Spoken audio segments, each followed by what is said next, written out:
여러분, 오늘 말씀은 중단하지 말라라는 주제의 말씀인데요. 우리가 인생을 살다 보면 중단해야 할 것들과 중단하지 말아야 할 것들이 있지 않겠습니까? 예를 들어 중단하지 말아야 할 것은 학생들은 교육을 중단하지 말아야 되고요. 환자는 치료를 중단하지 말아야 되며 공장은 전기를 중단하면 안 되는 겁니다. 일전에 미국에서 최강 한파로 전기가 중단된 적이 있었는데요. 그때 모든 시설이 다 마비가 되어 버리더라고요.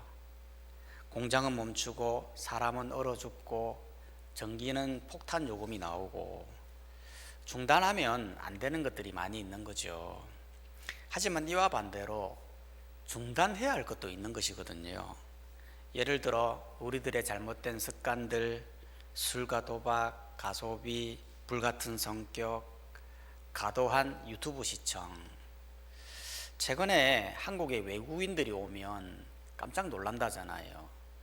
왜냐하면 한국 사람들은 어딜 가나 이렇게 하고 있더라는 거예요. 계속 이렇게 하고 있더라는 거예요. 지하철을 가도 이렇게 하고 있고, 식당을 가도 이렇게 하고 있고, 심지어 집에 가도 이렇게 하고 있더라는 거예요. 너무나 과도한 유튜브 시청은 중단되어야 되는 거죠. 오늘 말씀에도 보면 정말 중단해야 할 것들이 있는데 중단하지 못해서 망했던 사람들이 있어요. 그 사람들이 누구냐면 바로 17절에 나타난 대제사장과 사두개인들이에요. 17절에 보면 사도행전 5장 17절 18절 말씀에 보면 대제사장과 그와 함께 있는 사람, 즉 사두개인의 당파가 다 마음의 시기가 가득하여 일어나서 사도들을 잡아다가 옥에 가두었더니, 이 부분이 즉 대제사장과 사두개인들이 사도들을 잡아다가 옥에 가두었던 거죠. 이 부분이 참 이해가 안 되는 게, 여러분 지금 교회의 이 상황이 어떤 상황입니까? 지금 굉장히 부흥하고 있는 상황이거든요. 즉 아나니아와 삽비라의 사건을 통해서 교회의 순결함을 회복하고 그 다음부터 교회가 폭발적으로 성장을 하는데요. 막 예수님을 믿기 시작을 하고 그러면서 엄청난 기적들도 막 일어나기 시작을 했어요.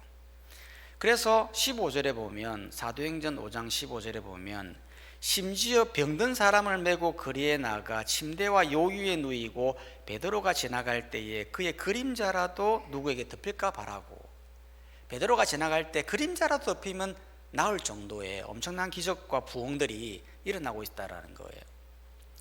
그러면 이런 부흥 앞에서 하나님을 안다고 하는 종교 지도자들이잖아요. 그러면 축하는 못할 줄 망정 오히려 사도들을 잡아다가 옥에 가두더라는 거예요. 이들이 왜 사도들을 옥에 가두었던 걸까요? 자기들이 생각할 때 정말 말도 안 되는 예수님을 하나님의 아들이다, 그게 너무 싫어서 바른 진리를 가르치지 않아서 가두었던 걸까요? 사실 그게 아니었다는 거예요. 17절을 다시 한번 봐보면 사도행전 5장 17절을 보면 다 마음에 시기가 가득하여 그랬다는 거죠. 즉 사도들을 가둔 건 진리적인 문제가 아니었다. 실제로는 마음에 시기가 가득했다. 시기가 무엇입니까? 시기라는 건 일종의 질투죠. 자신보다 뛰어나거나 앞서가는 대상을 미워하는 감정인 거거든요. 엄밀히 말해 시기보다 높은 개념이 질투인데 성경은 이 질투를 굉장히 심각한 죄로 보았어요. 그래서 중세시대에 7대 죄악 중에 질투가 들어갈 정도로 심각한 죄로 보았는데요. 실제로 사울왕을 한번 봐보십시오. 사울왕이 왜 그렇게 다윗을 죽이려고 합니까? 그 마음 가운데 시기와 질투가 일어나서 그런 거거든요. 사람들이 사울은 천천히요, 다윗은 만만이다, 막 그런 소리를 듣자마자 마음에 시기와 분노가 일어나면서 다윗 하나 죽이겠다라고 국정을 내팽개치고 돌아다니는 사울 왕의 모습을 보게 된다는 거예요. 그러면 이들은 도대체 왜 시기가 일어났던 걸까요? 이유는 다른 게 아니거든요. 교회가 폭발적으로 성장하니까 자기들 권리가 줄어들잖아요. 자기 세력에 줄어드니까 그래서 시기가 일어나 옥에 가두라는 거예요. 시기라는 건 이런 거예요. 항상 시기는 나의 이익과 관련되어 있는 거예요. 우리가 언제 시기합니까? 내 이익에 반할 때, 그때 시기가 일어나거든요. 나는 지금까지 사람들에게 인정받고 잘 살아왔는데 갑자기 나보다 더 인정받는 사람이 나타나는 거예요. 그럴 때 나도 모르게 막 시기가 일어나죠. 그런데 이거를 다스리지를 못하는 거예요. 이상하게 그 사람만 생각하면 화가 치밀어 올라와서 마음에 계속 분노가 일어나는 거죠. 시기가 무서운 게 뭐냐면 내 마음을 일어나는 이 시기를 잘 다스리지 못하면 시기라는 건 한 발자국 더 나간다는 거예요. 실제로 가인을 봐보십시오. 하나님이 자기의 재물을 받지 않고 아벨의 재물을 받으니까요, 시기가 일어났잖아요. 그리고는 한 발자국 더 나아가 자기 동생을 죽이기까지 하더라는 거예요. 시기는 항상 다스리지 못하면 한 발자국 더 나아가요. 대상을 미워하고 그의 행동에 대해 비난하고 방해하고 덫을 놓고 모함을 놓고 심지어 죽이기까지 하는, 나도 모르게 일어나는 이 시기와 질투를 그러면 어떻게 다스려야 될까요? 한 가지 방법밖에 없죠. 기도밖에 없는 거예요. 그 사람을 미워하지 않게 해달라고, 그 사람을 품을 수 있게 해달라고, 내 마음을 다스릴 수 있게 해달라고 기도하는 방법, 그거밖에 성경은 제시하지 않고 있어요. 왜 기도밖에 없느냐? 그건 시기는 영적인 문제거든요. 여러분, 시기는 누가 주는 겁니까? 사탄이 주는 거예요. 실제로 가인이 아벨을 죽일 때에 요한일서는 이렇게 말했어요. 가인과 같이 하지 말라. 그는 악한 자에게 속하여 아울을 죽였다. 그렇게 말하고 있다는 거예요. 악한 자가 누굽니까? 사탄을 말하는 거거든요. 즉 사탄이 가인의 마음속에 시기를 불어넣어 그것을 다스리지 못하게 함으로 살인까지 이르게 하는 것이 바로 시기라는 거예요. 바로 시기는 영적인 문제이기 때문에 기도함으로 나아가야 된다. 그렇게 성경은 말하고 있는 거예요.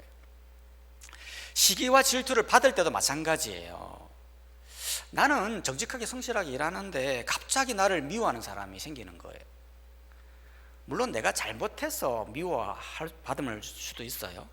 그런데 느껴지는 건 아무 이유 없이 나를 시기해서 미워하는 그런 것을 알 때가 있다는 거예요. 그럴 때 어떻게 해야 되는 겁니까? 그때에도 그 사람을 위해서 기도해야 되는 거예요. 나를 미워한다고 해서 막 갑자기 맞받아치고 같이 미워하고 같이 대적하고 그러면 같이 망하는 거예요. 그걸 사탄이 굉장히 좋아하는 거죠.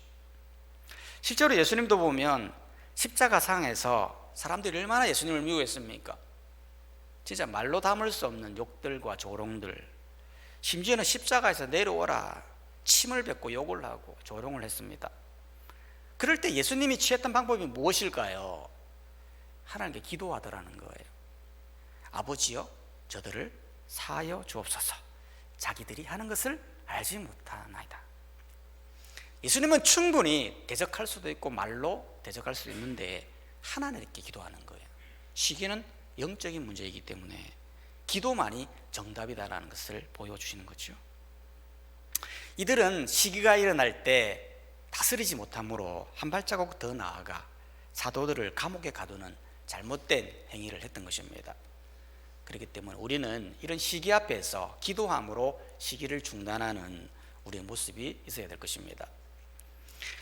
두 번째로 중단되어야 할 것에 이어서 이제는 중단되지 말아야 할 것에 대한 말씀인데요. 여러분, 오늘 본문에 보면 사도들이 복음을 전하다가 감옥에 갇혔지 않습니까? 그런데 놀라운 일이 일어났습니다. 19절에 보니까요, 사도행전 5장 19절에 보면 주의 사자가 밤에 옥문을 열고 끌어내어 이르되, 즉 주의 사자인 천사가 사도들을 감옥에서 풀어준 겁니다. 여러분, 이게 얼마나 신비하고 놀라운 일입니까? 어떻게 천사가 나타나서 감옥을 풀어줄 수가 있습니까? 아마 사도들은 엄청난 위로를 받았을 거예요. 왜냐하면 복음 전하다가 감옥에 갇혔잖아요. 그러니 얼마나 마음에 낙담함이 있었겠어요.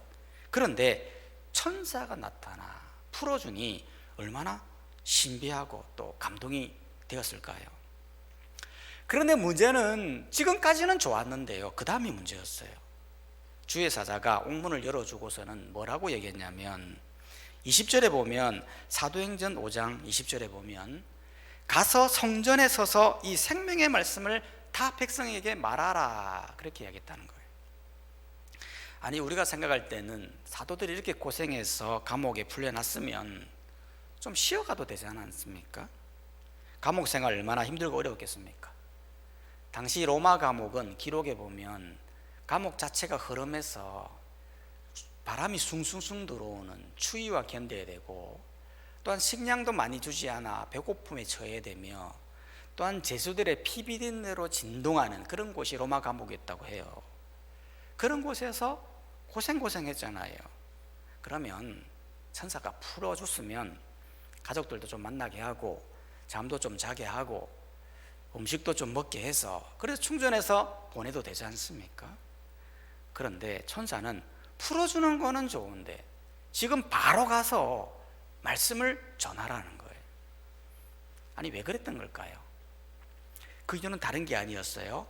하나님은 말씀이 중단되는 것을 싫어하셨던 것입니다. 실제로 20절 말씀을 다시 봐보면, 사도행전 5장 20절을 보면 주의 천사가 이 생명의 말씀을 다 백성에게 말해라 이렇게 말했지 않습니까? 여기에서 다 말해라 라는 말은 세 번역에 보면 남김없이 말해라, 즉 남아있는 말씀이 있다 이 말이에요. 즉 말씀이 지금 중단되어 있고 끊겨 있다 이 말이죠. 실제로 사도들이 복음 전하다가 감옥에 잡혀온 거 아니겠습니까? 그러니까 지금 현재 말씀이 끊겨져 있는 거예요. 중단되어 있는 상태라는 거예요.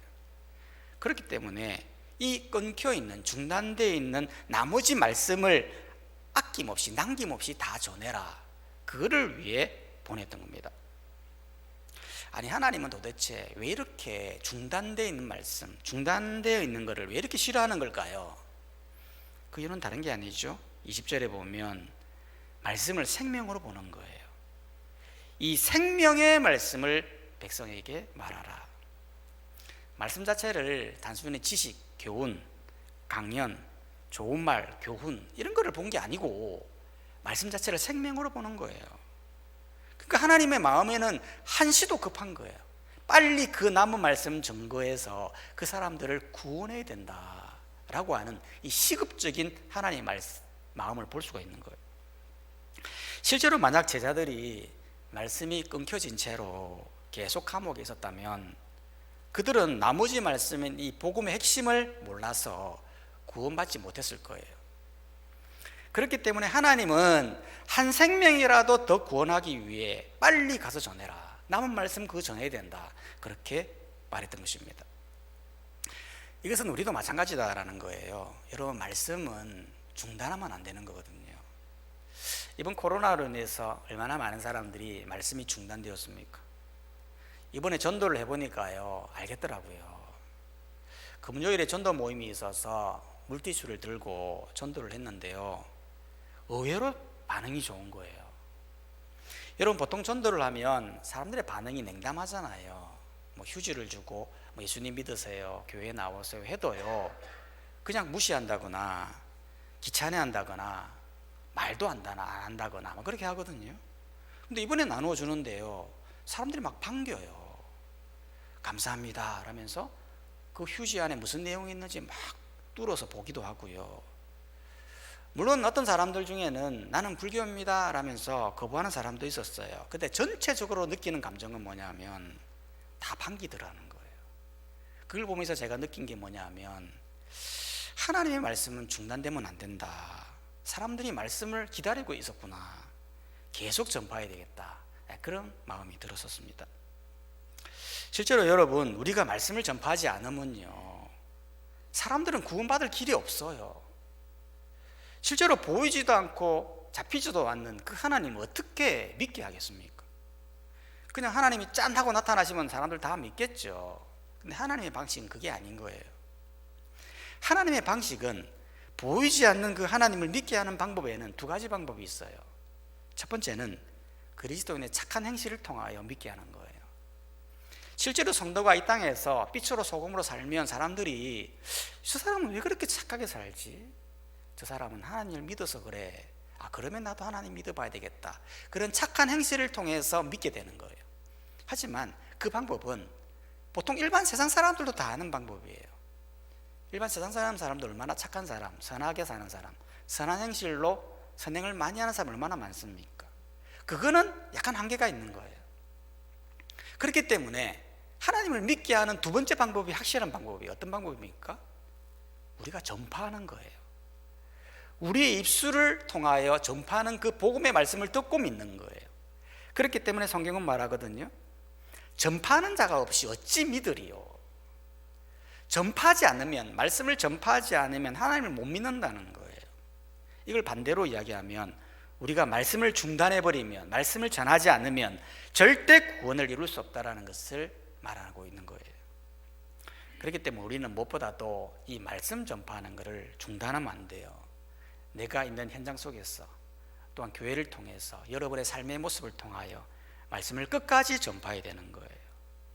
나중에 예배가 끝나고 나면 물티슈하고요 휴지가 있거든요. 받아가셔서 여러분의 삶의 현장 속에서 말씀을 계속 증거하시기를 주의 이름으로 축복합니다. 세 번째로 또 중단하면 안 되는 것, 세 번째는 뭐냐면 바로 말씀의 자리다라는 거예요.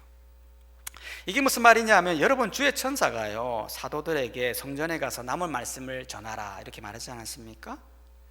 그런데 이거는 사실 쉬운 일이 아니에요. 왜냐하면 천사라가 가라고 한 곳이 어딥니까? 바로 이전에 잡혔던 바로 그 장소예요.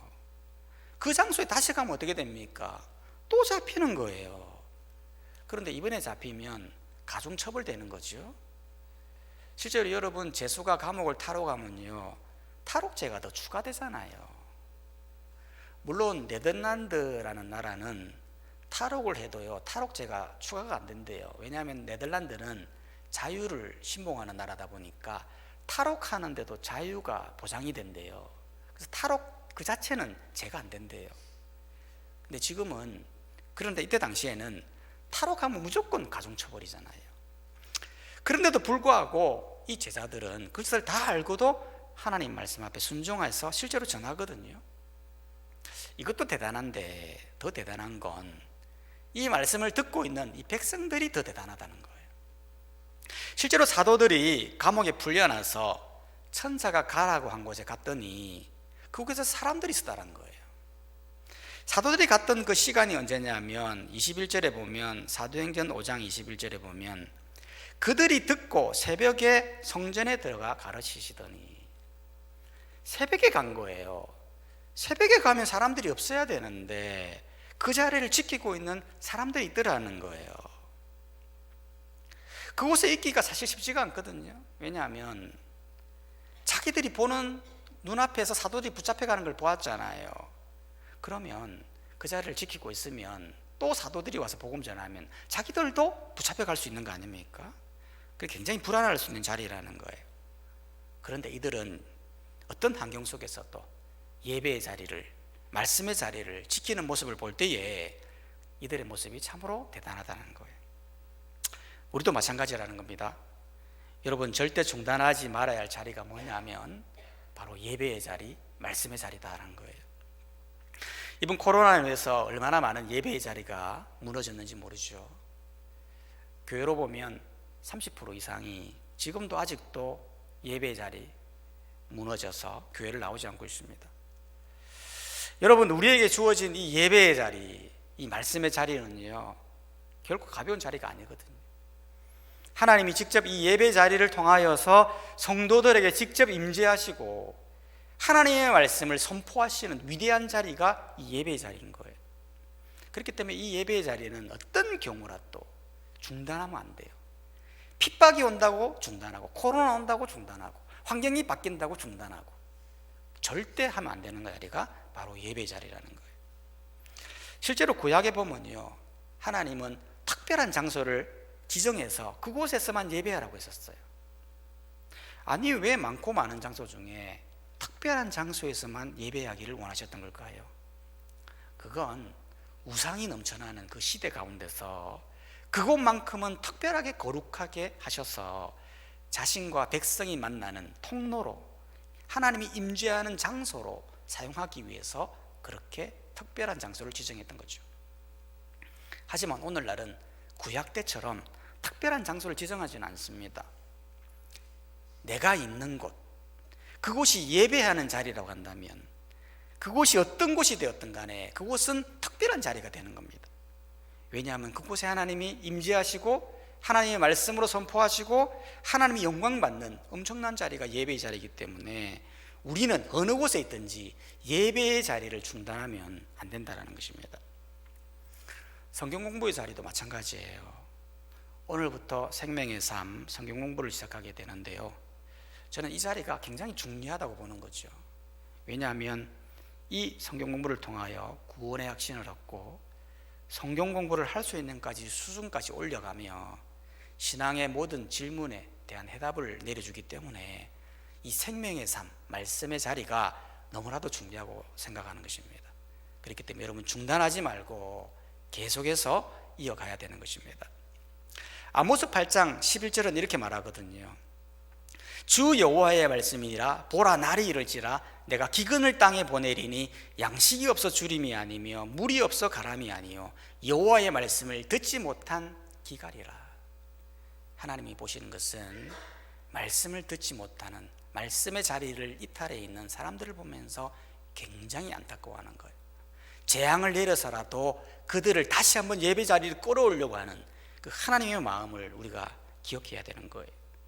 그렇기 때문에 이 말씀을 잘 기억하고 우리가 중단해야 할 자리는 시기심의 자리를 중단하고, 중단하지 말아야 할 자리는 말씀 전파의 자리, 예배의 자리, 말씀의 자리임을 기억하고 이 자리를 잘 고수하여서 하나님이 기뻐하시는 성도의 삶을 살아가는 우리 모든 성도님이 다 되시기를 주님의 이름으로 축복합니다.